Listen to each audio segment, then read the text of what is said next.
And I'm going to play for you an interview I did this week with Michael Shank, Associate Director of Legislative Affairs at the Friends Committee on National Legislation. He recently co-wrote with Georgia Representative Hank Johnson the opinion piece, Stop Treating America Like a War Zone.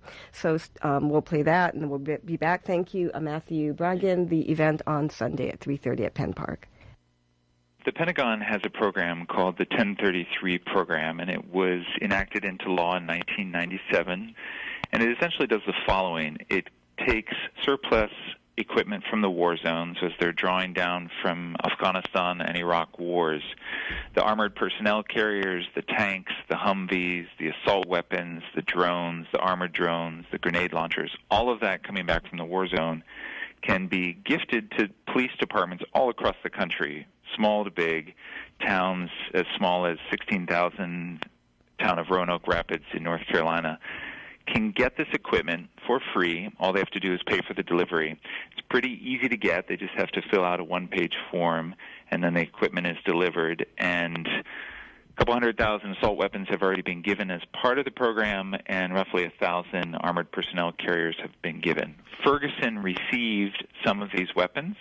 They also received their weapons from another program through the Department of Homeland Security. But just for the moment, we'll talk about the Pentagon's 1033 program.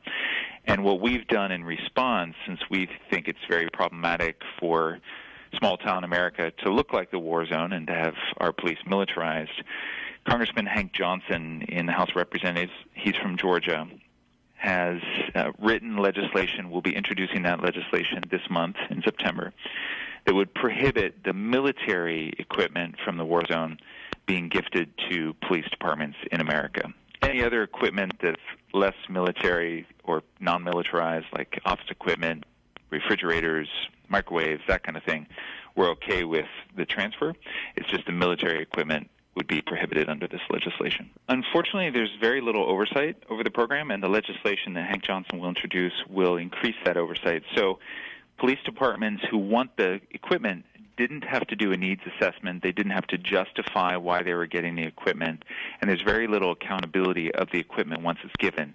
Now, the Pentagon stipulates that they're supposed to use it within the year, but as a result of the lack of accountability, there's been a lot of waste, fraud, and abuse. So we have seen countless stories of county sheriffs and police chiefs selling their assault weapons on eBay, giving them away to friends.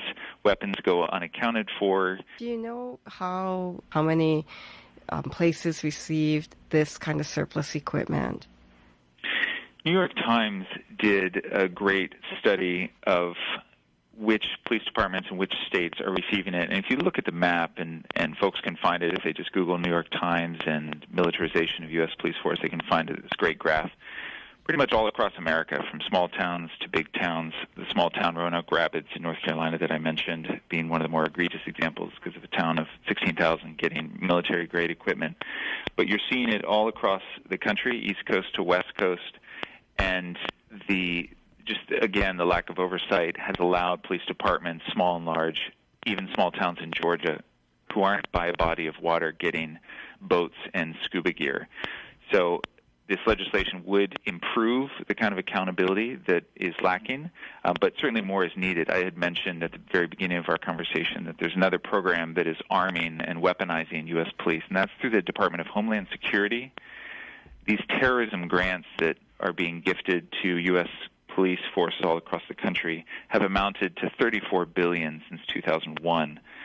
The 1033 program has given roughly $5 billion in free gear, but if you're a police force and you're not getting free gear through the 1033 program, you can also get it through the Department of Homeland Security and their terrorism grants. That allows you to buy new equipment, which sets up a for-profit motive for the defense industry. And so we're hearing some stories of defense industry and defense contractors helping local law enforcement fill out the forms so that they can get these terrorism grants to the Department of Homeland Security. So this legislation that Representative Hank Johnson is preparing, would that also cover the Department of Homeland Security program? It wouldn't. It's strictly focused on the 1033 program. Most popular items that people are... Sure. So there's another town in South Carolina, it's actually a county, Richland County, just required a tank that has a 360-degree gun turret on top of it, and they've called it the Peacemaker. But you're seeing, and what originally got me interested in this when I was working for a congressman in the House of Representatives, and I saw Oakland Police Department's response to Occupy protests.